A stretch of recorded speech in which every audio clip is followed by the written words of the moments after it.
أعوذ بالله من الشيطان الرجيم. بسم الله الرحمن الرحيم. لن تنالوا البر حتى تنفقوا مما تحبون وما تنفقوا من شيء فإن الله به عليم. كل الطعام كان حلا لبني إسرائيل إلا ما حرم إسرائيل على نفسه من قبل أن تنزل التوراة. قل فأتوا بالتوراة فاتلوها إن كنتم صادقين.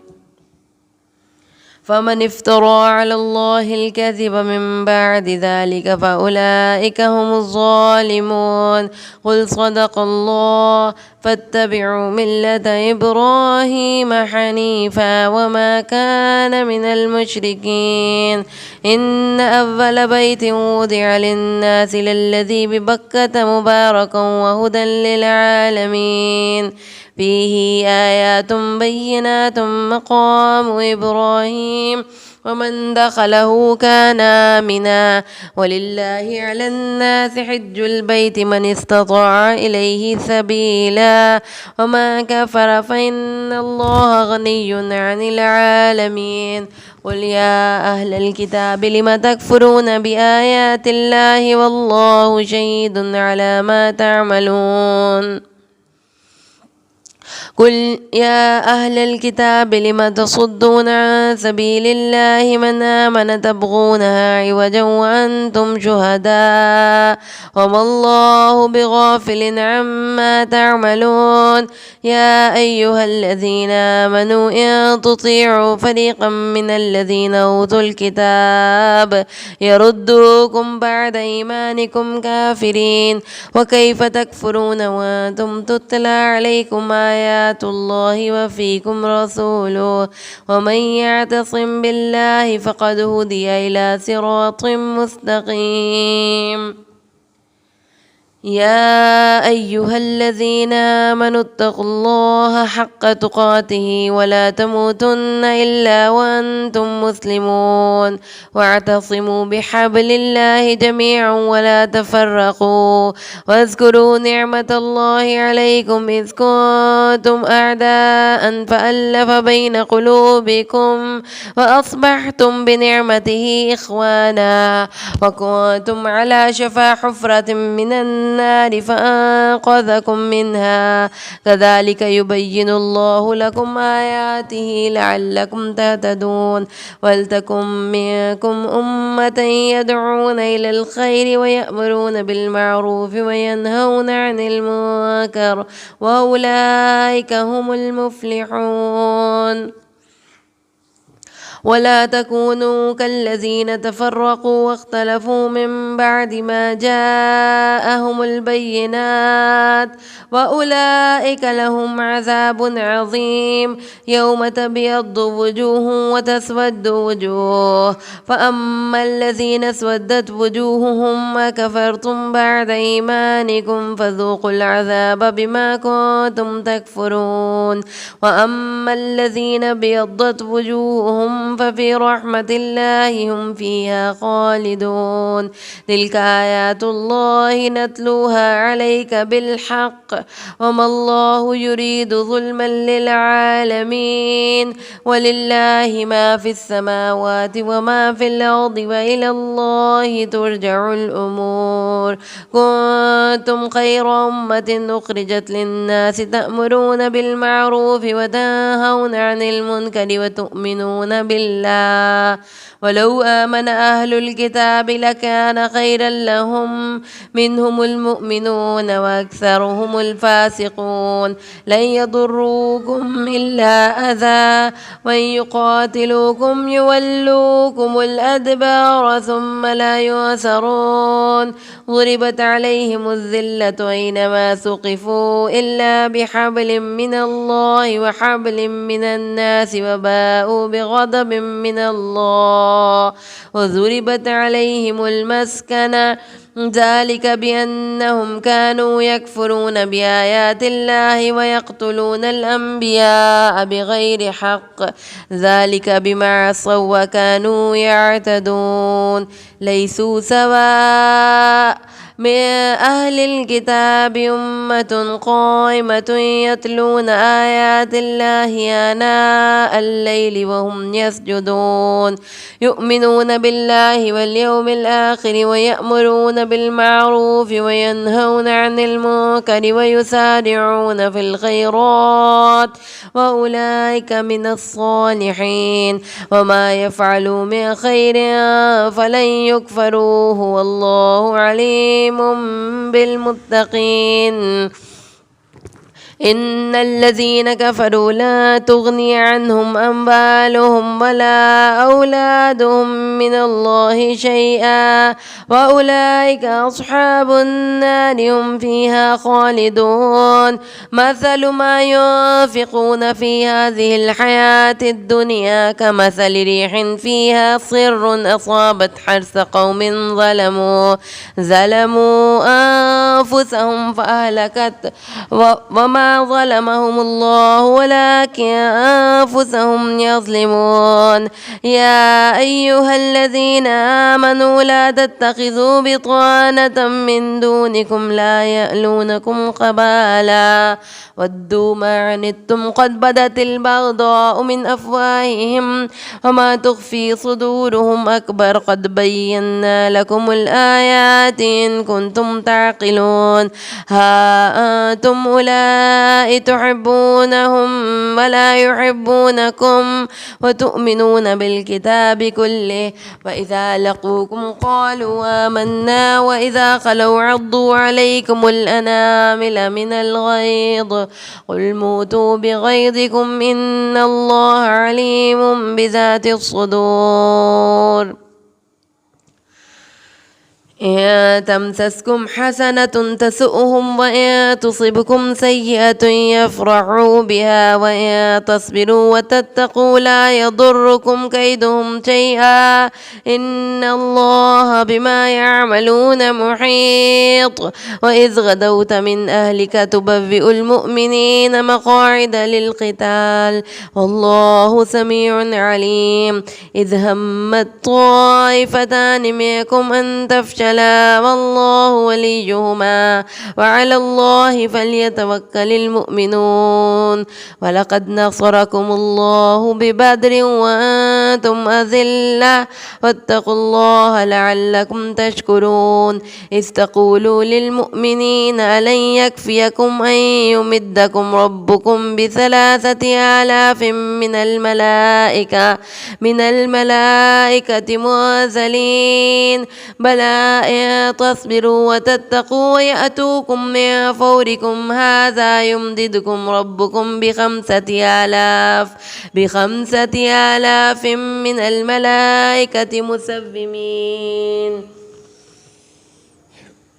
وما جعله الله إلا بشرى لكم ولتطمئن قلوبكم به وما النصر إلا من عند الله العزيز الحكيم ليقطع طرفا من الذين كفروا ويقبتهم فينقلبوا خائبين ليس لك من الأمر شيء أو يتوب عليهم أو يعذبهم فإنهم ظالمون ولله ما في السماوات وما في الأرض يغفر لمن يشاء ويعذب من يشاء والله غفور رحيم يا أيها الذين آمنوا لا تأكلوا الربا أضعافا مضاعفا واتقوا الله لعلكم تفلحون واتقوا النار التي أعدت للكافرين وأطيعوا الله والرسول لعلكم ترحمون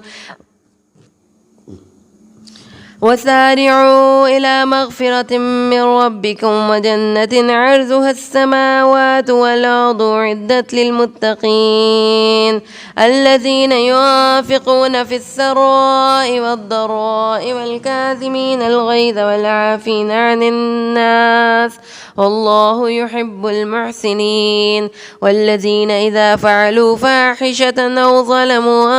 أنفسهم ذكروا الله فاستغفروا لذنوبهم ومن يغفر الذنوب إلا الله ولم يصروا على ما فعلوا وهم يعلمون أولئك جزاؤهم مغفرة من ربهم وجنات تجري من تحتها الأنهار خالدين فيها ونعم أجر العاملين قد خلت من قبلكم سنن فسيروا في الأرض فانظروا كيف كان عاقبة المكذبين هذا بيان للناس وهدى وموعظة للمتقين ولا تهنوا ولا تحزنوا وأنتم الأعلون إن كنتم مؤمنين إن يمسسكم قرح فقد مس القوم قرح مثله وتلك الأيام نداولها بين الناس وليعلم الله الذين آمنوا ويتخذ منكم شهداء والله لا يحب الظالمين وليمحص الله الذين آمنوا ويمحق الكافرين أم حسبتم أن تدخلوا الجنة ولما يعلم الله الذين جاهدوا منكم ويعلم الصابرين ولقد كنتم تمنون الموت من قبل أن تلقوه فقد رأيتموه وأنتم تنظرون وما محمد إلا رسول قد خلت من قبله الرسل أفإن مات أو قتل انقلبتم على أعقابكم ومن ينقلب على عقبيه فلن يضر الله شيئا وسيجزي الله الشاكرين وما كان لنفس أن تموت إلا بإذن الله كتابا مؤجلا ومن يرد ثواب الدنيا نؤته منها ومن يرد ثواب الآخرة نؤته منها وسنجزي الشاكرين وكأي من نبي قاتل معه ربيون كثير وما وهنوا لما أصابهم في سبيل الله وما ضعفوا وما استكانوا والله يحب الصابرين وما كان قولهم إلا أن قالوا ربنا اغفر لنا ذنوبنا وإسرافنا في أمرنا وثبت أقدامنا وانصرنا على القوم الكافرين فآتاهم الله ثواب الدنيا وحسن ثواب الآخرة والله يحب المحسنين يا أيها الذين آمنوا إن تطيعوا الذين كفروا يردوكم على أعقابكم فتنقلبوا خاسرين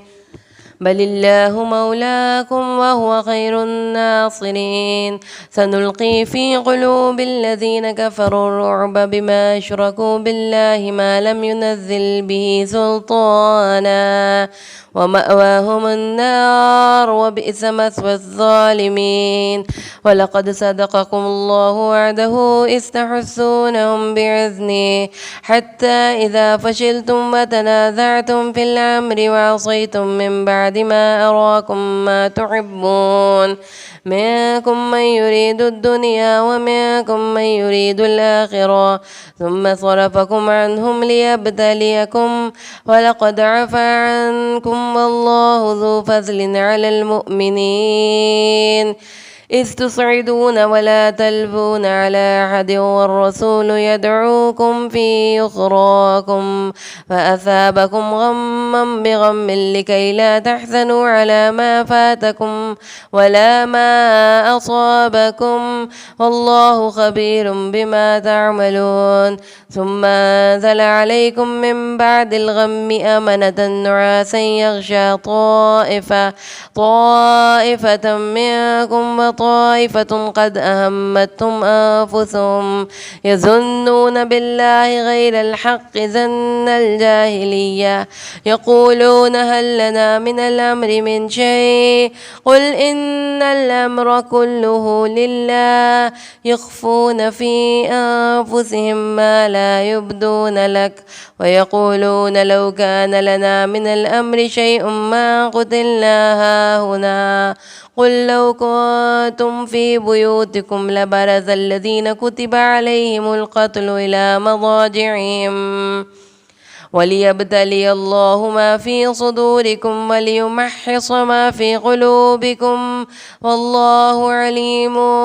بذات الصدور. إن الذين تولوا منكم يوم التقى الجمعان إنما استذلهم الشيطان ببعض ما كسبوا ولقد عفى الله عنهم إن الله غفور حليم. يا أيها الذين آمنوا لا تكونوا كالذين كفروا وقالوا لإخوانهم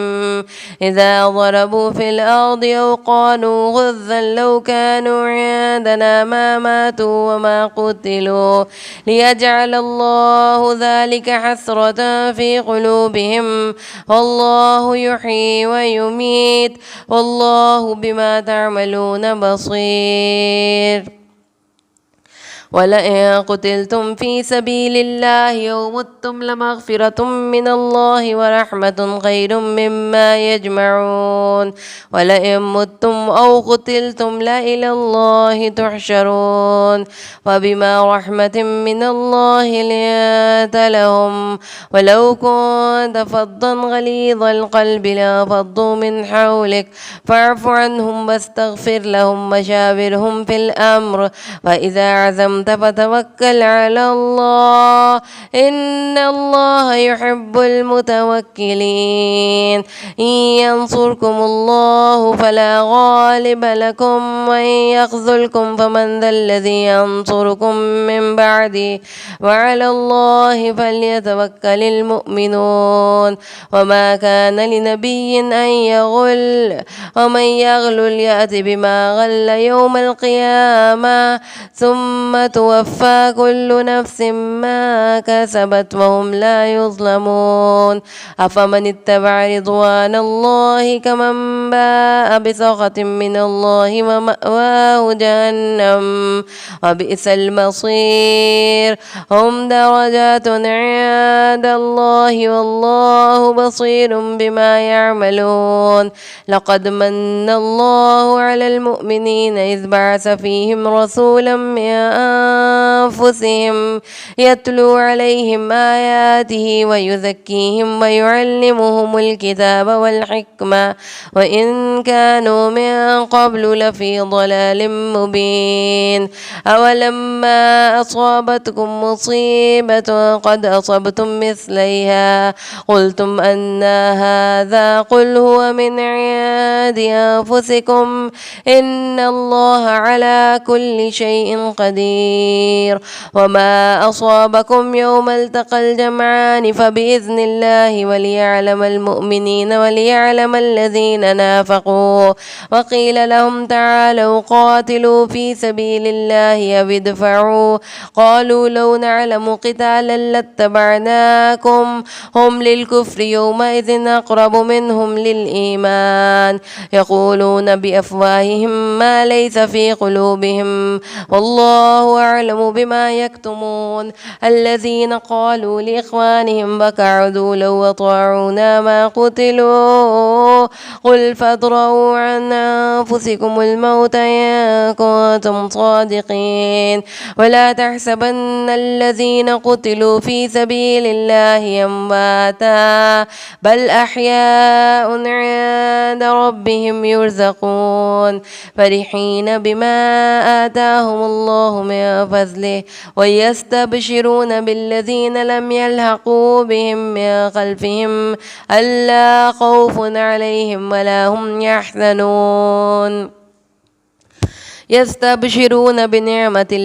بنعمة من الله وفضل وأن الله لا يضيع أجر المؤمنين الذين استجابوا لله والرسول من بعد ما أصابهم القرح للذين أحسنوا منهم واتقوا أجر عظيم. الذين قال لهم الناس إن الناس قد جمعوا لكم فاخشوهم وزادهم إيمانا علينا وقالوا حسبنا الله ونعم الوكيل فانقلبوا بنعمة من الله وفضل لم يمسسهم سوء واتبعوا رضوان الله والله ذو فضل عظيم إنما ذلكم الشيطان يخوف أولياءه فلا تخافوهم وخافون إن كنتم مؤمنين ولا يحزنك الذين يسارعون في الكفر إنهم لن يضروا الله شيئا يريد الله ألا يجعل لهم حظا في الآخرة ولهم عذاب عظيم إن الذين اشتروا الكفر بالإيمان لن يضروا الله شيئا ولهم عذاب أليم ولا يحسبن الذين كفروا أنما نملي لهم خير لأنفسهم إنما نملي لهم ليزدادوا إثما ولهم عذاب مهين وما كان الله ليذر المؤمنين على ما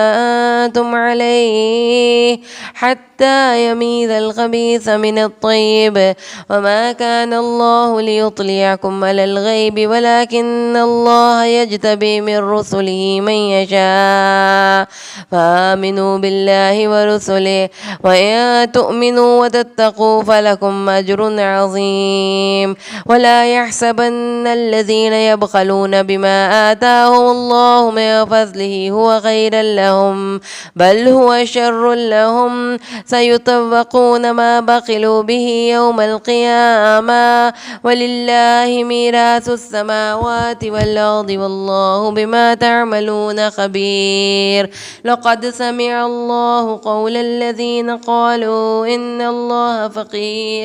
إن الله فقير ونحن أغنياء سنكتب ما قالوا وقتلهم الأنبياء بغير حق ونقول ذوقوا عذاب الحريق ذلك بما قدمت أيديكم وأن الله ليس بظلام للعبيد الذين قالوا إن الله عهد إلينا ألا نؤمن لرسول حتى يأتينا بقربان تأكله النار قل قد جاءكم رسل من قبلي بالبينات وبالذي قلتم فلم قتلتموهم إن كنتم صادقين فإن كذبوك فقد كذب رسل من قبلك جاءوا بالبينات والزبر والكتاب المنير كل نفس ذائقة الموت وإنما توفون أجوركم يوم القيامة ومن زحزح عن النار وأدخل الجنة فقد فاز وما الحياة الدنيا إلا متاع الغرور لتبلغن في أموالكم وأنفسكم ولتسمعن من الذين أوتوا الكتاب من قبلكم ومن الذين أشركوا أذى كثيرا وإن تصبروا وتتقوا فإن ذلك من عزم الأمور وإذ أخذ الله ميثاق الذين أوتوا الكتاب لتبيننه للناس ولا تكتمونه فنبذوه وراء ظهورهم واشتروا به ثمنا قليلا وبئس ما يشترون ولا تحسبن الذين يفرحون بما أتوا ويحبون أن يحمدوا بما لم يفعلوا ولا تحسبنهم بمفازة من العذاب ولهم عذاب أليم ولله ملك السماوات والأرض والله على كل شيء قدير إن في خلق السماوات والأرض واختلاف الليل والنهار لآيات لأولي الألباب الذين يذكرون الله قياما وقعودا وعلى جنوبهم ويتفكرون في خلق السماوات والأرض ربنا ما خلقت هذا باطلا سبحانك فقنا عذاب النار ربنا إنك ما تدخل النار فقد أخزيته وما للظالمين من أنصار ربنا إننا سمعنا مناديا ينادي للإيمان أن آمنوا بربكم فآمنا ربنا فاغفر لنا ذنوبنا وكفر عنا سيئاتنا وتوفنا مع الأبرار ربنا وآتنا ما وعدتنا على رسلك ولا تحزنا يوم القيامة إنك لا تخلف الميعاد فاستجاب لهم ربهم أني لا أضيع عمل عامل منكم من ذكر أو أنثى بعضكم من بعض فالذين هاجروا وأخرجوا من ديارهم وأوذوا في سبيلي وقاتلوا وقتلوا لأكفرن عنهم سيئاتهم ولأدخلنهم جنات تجري من تحتها الأنهار ثوابا من عند الله والله عنده حسن الثواب لا يغرنك تقلب الذين كفروا في البلاد متاع قليل ثم مأواهم جهنم وبئس المهاد لكن الذين اتقوا ربهم لهم جنات تجري من تحتها الأنهار خالدين فيها نزلا من عند الله وما عند الله خير للأبرار وإن من أهل الكتاب لمن يؤمن بالله وما أنزل إليكم وما أنزل إليهم خاشعين لله لا يشترون بآيات الله ثمنا قليلا أولئك لهم أجرهم عند ربهم إن الله سريع الحساب يا أيها الذين آمنوا اصبروا وصابروا ورابطوا واتقوا الله لعلكم تفلحون بسم الله الرحمن الرحيم يا أيها الناس اتقوا ربكم الذي خلقكم من نفس واحدة وخلق منها زوجها وبث منهما رجالا كثيرا ونساء واتقوا الله الذي تساءلون به والأرحام إن الله كان عليكم رقيبا وآتوا اليتامى أموالهم ولا تتبدلوا الخبيث بالطيب ولا تأكلوا أموالهم إلى أموالكم إنه كان حوبا كبيرا وإن خفتم ألا تقسطوا في اليتامى فانكحوا ما طاب لكم من النساء مثنى وثلاث ورباع وإن خفتم ألا تعدلوا فواحدة أو ما ملكت أيمانكم ذلك أدنى ألا تعولوا وآتوا النساء صدقاتهن نحلة فإن طبن لكم عن شيء منه نفسا فكلوه هنيئا مريئا ولا تؤتوا السفهاء أموالكم التي جعل الله لكم قياما وارزقوهم فيها واكسوهم وقولوا لهم قولا معروفا وابتلوا اليتامى حتى إذا بلغوا النكاح فإن آنستم منهم رشدا فادفعوا إليهم أموالهم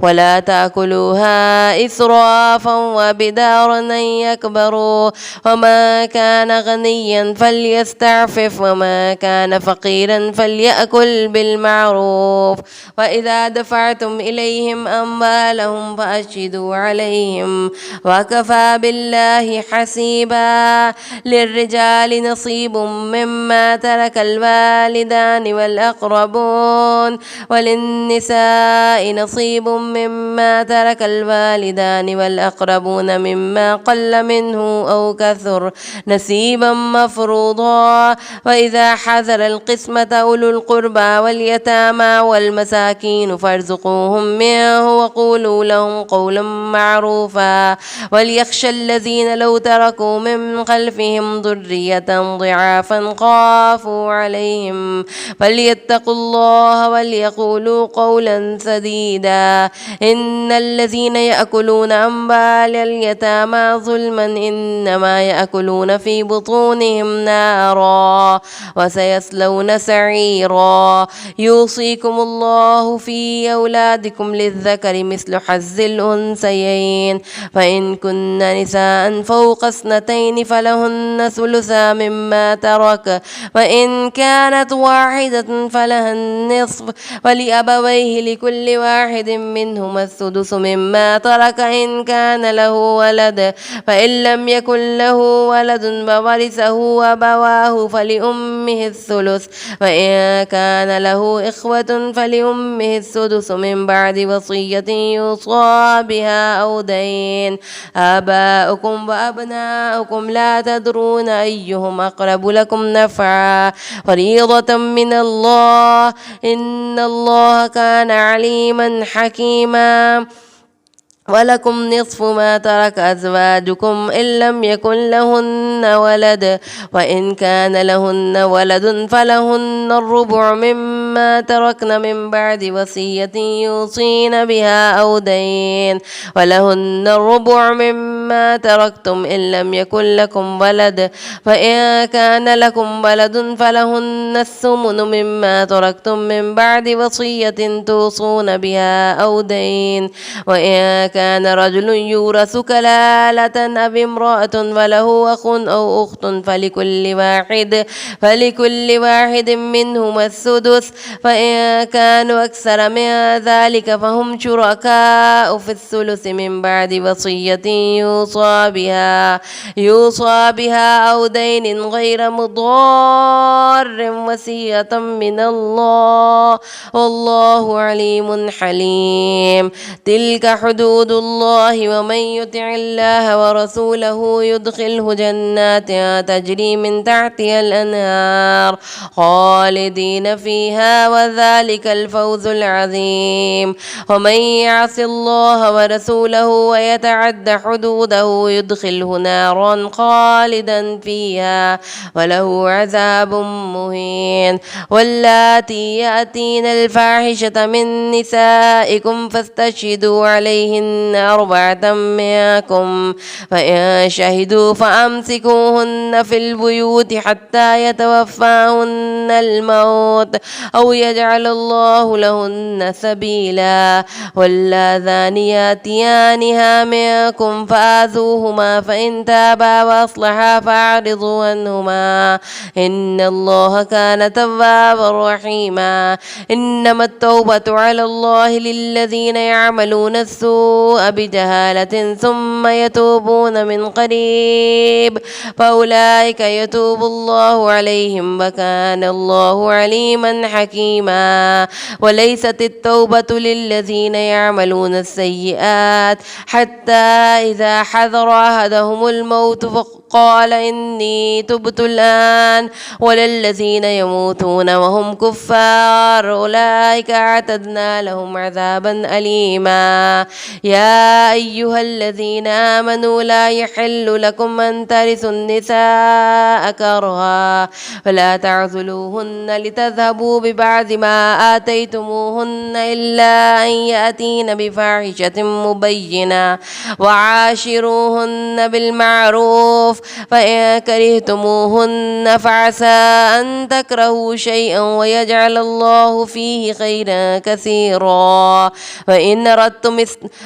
أردتم استبدال زوج مكان زوج فآتيتم إحداهن قنطارا فلا تأخذوا منه شيئا أتأخذونه بهتانا وإثما مبينا. وكيف تأخذونه وقد أفضى بعضكم إلى بعض وأخذن منكم ميثاقا غليظا. فلا تنكحوا ما نكح آباؤكم من النساء إلا ما قد سلف إنه كان فاحشة ومقتا وساء سبيلا. حرمت عليكم أمهاتكم وبناتكم وأخواتكم وعماتكم وخالاتكم وبنات الأخ وبنات الأخت وأمهاتكم اللاتي أرضعنكم وأخواتكم من الرضاعة وأمهات نسائكم وربائبكم اللاتي في حجوركم